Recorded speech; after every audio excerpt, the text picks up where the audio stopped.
Hello friends, स्वागत है आपके अपने यूट्यूब चैनल आर्गन क्लासेस 2.0 में। दोस्तों, मैं आप लोगों को भौतिक विज्ञान में मैकेनिज़्म यांत्रिकी में बताने वाला हूं, जो कि एग्जाम की दृष्टि से वेरी इंपॉर्टेंट है। कार्य का मात्रक जूल होता है। प्रकाश वर्ष इकाई है दूरी का।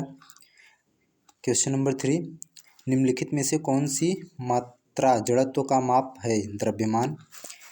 सूची 1 को सूची 2 के साथ सुमेलित कीजिए और सूचियों के नीचे दिए गए कूट का प्रयोग कर सही उत्तर चुनिए।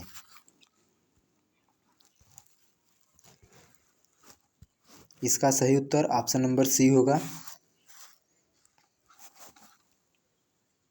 क्वेश्चन नंबर 5, सुमेलित कीजिए। इसका सही उत्तर होगा option number A. Question number 6, सूची 1 तथा सूची 2 के साथ सुमेलित कीजिए। त्वरण का मात्रक मीटर पर सेकंड होता है। बल का मात्रक न्यूटन होता है। कृत कार्य का मात्रक जूल होता है तथा आवेग का मात्रक न्यूटन सेकंड होता है। इसका ऑप्शन नंबर डी होगा। क्वेश्चन नंबर 6 का ऑप्शन नंबर डी होगा। क्वेश्चन नंबर 7, निम्नलिखित में से समय का मात्रक नहीं है? प्रकाश वर्ष। पारसेक इकाई है दूरी का।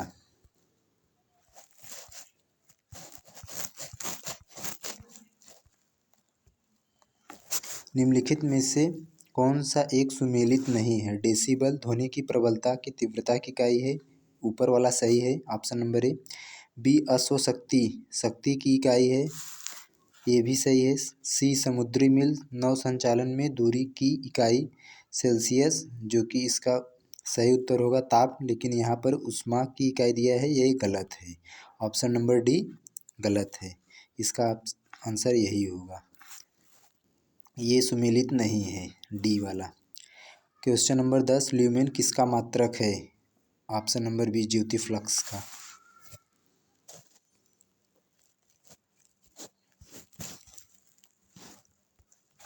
क्यूरी किसकी इकाई का नाम है? रेडियो एक्टिव धर्मिता। दाब का मात्रक पास्कल। कैंडिला का मात्रक ज्योति तीव्रता। जूल की इकाई है ऊर्जा। जूल निम्नलिखित की इकाई है ऊर्जा का है। 15 मात्रकों की अंतर्राष्ट्रीय पद्धति कब लागू हुई? 1971 में।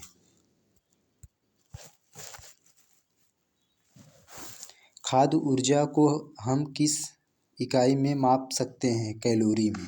विद्युत धारा की मात्रा एम्पियर। एसआई पद्धति में लेंस की शक्ति की इकाई क्या है? डायोप्टर।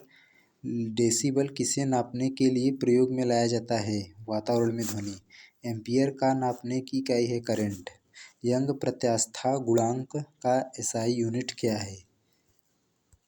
इसका सही उत्तर होगा न्यूटन प्रति मीटर स्क्वायर। निम्नलिखित में से युग्मों में से किन भौतिक राशियों के समान विमीय सूत्र नहीं है? बल एवं दाब का। निम्नलिखित में से किसके बीच की औसत दूरी को खगोलीय एकक कहा जाता है? पृथ्वी तथा सूर्य। ऑप्शन नंबर ए सही उत्तर होगा।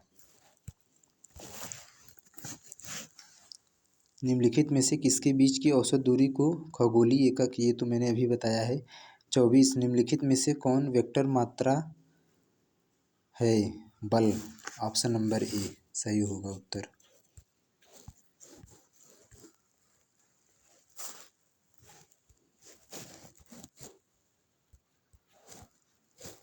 निम्नलिखित में से कौन एक सदिश राशि नहीं है? द्रव्यमान। अदिश राशि है ऊर्जा। 27 नंबर क्वेश्चन, निम्नलिखित में से कौन सी एक सदिश राशि है? संवेग। निम्नलिखित में से कौन सी राशि सदिश नहीं है? आयतन। निम्नलिखित में से सदिश राशि है वेग। दो वेक्टर जिनका मान अलग है उनका परिणामी शून्य नहीं हो सकता। त्वरण ज्ञात करने के लिए ए बराबर v minus u upon t. ये सूत्र कैसे आया? एक सूत्र होता है वी बराबर यू प्लस ए टी, उसी से ये होकर निकला है ये सूत्र।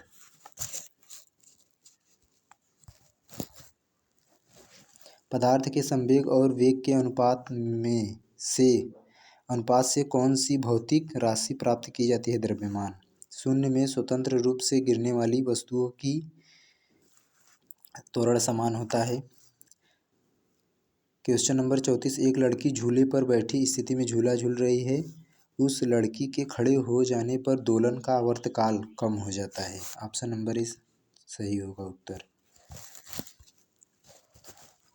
क्वेश्चन नंबर 35, घूर्णन करती एक मेज पर अचानक एक लड़का आकर बैठ जाता है। घूर्णन मेज के कोणीय वेग पर क्या प्रभाव पड़ेगा? कम हो जाएगा। Option number A. Question number 36, कि यदि किसी वस्तु के वेग को दुगुना कर दिया जाए तो उसका संवेग दोगुना हो जाएगा तथा गतिज ऊर्जा 4 गुनी हो जाएगी। अतः इसका उत्तर होगा सी, उपर्युक्त दोनों सही है। यदि किसी पिंड के द्रव्यमान तथा भार में अंतर होता है क्योंकि द्रव्यमान कांस्टेंट होता है जबकि भार परिवर्तनीय होता है। द्रव्यमान स्थिर होता है, भार परिवर्तनीय होता है। क्वेश्चन नंबर 38, किसी भी स्थिर या गतिशील वस्तु की स्थिति और दिशा में तब तक कोई परिवर्तन नहीं होता जब तक उस पर कोई बाह्य बल सक्रिय न हो। यह न्यूटन का प्रथम नियम है, न्यूटन का फर्स्ट लॉ।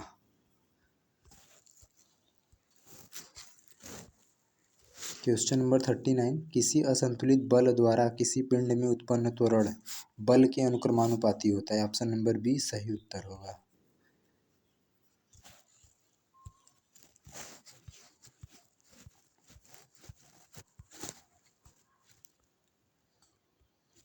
न्यूटन के गति के तीसरे नियम के अनुसार क्रिया प्रतिक्रिया से संबद्ध बल हमेशा भिन्न भिन्न वस्तुओं पर ही लगे होने चाहिए।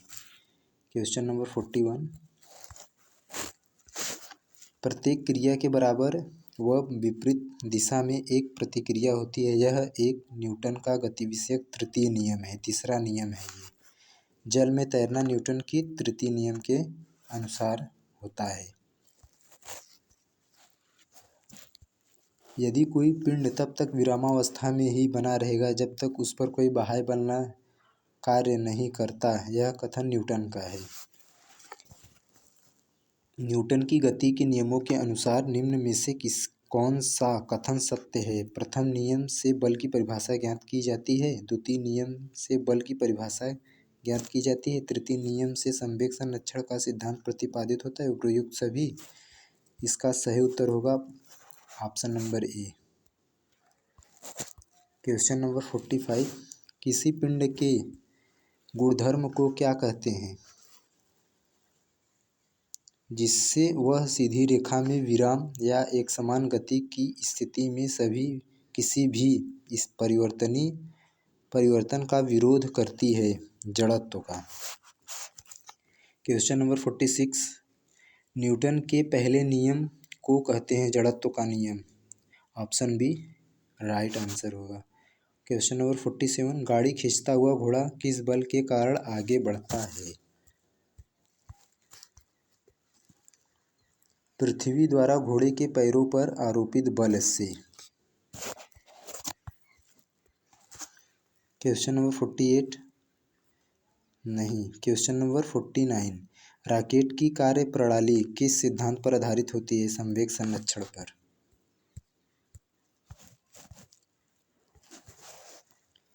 अश्व यदि एकाएक चलना प्रारंभ कर दे तो अश्वारोही गिरने की आशंका का कारण क्या है? विश्राम जड़त्व। ऑप्शन नंबर सी सही उत्तर होगा। क्वेश्चन नंबर 51, क्रिकेट का खिलाड़ी तेजी से आती हुई बॉल को क्यों अपने हाथ को पीछे खींचकर पकड़ता है? बॉल विश्राम की स्थिति में आ सकती है। ऑप्शन नंबर ए सही उत्तर होगा। दोस्तों आज के लिए इतना ही। अगर वीडियो अच्छा लगा हो तो चैनल को सब्सक्राइब तथा वीडियो को लाइक व शेयर ज़रूर करें। धन्यवाद।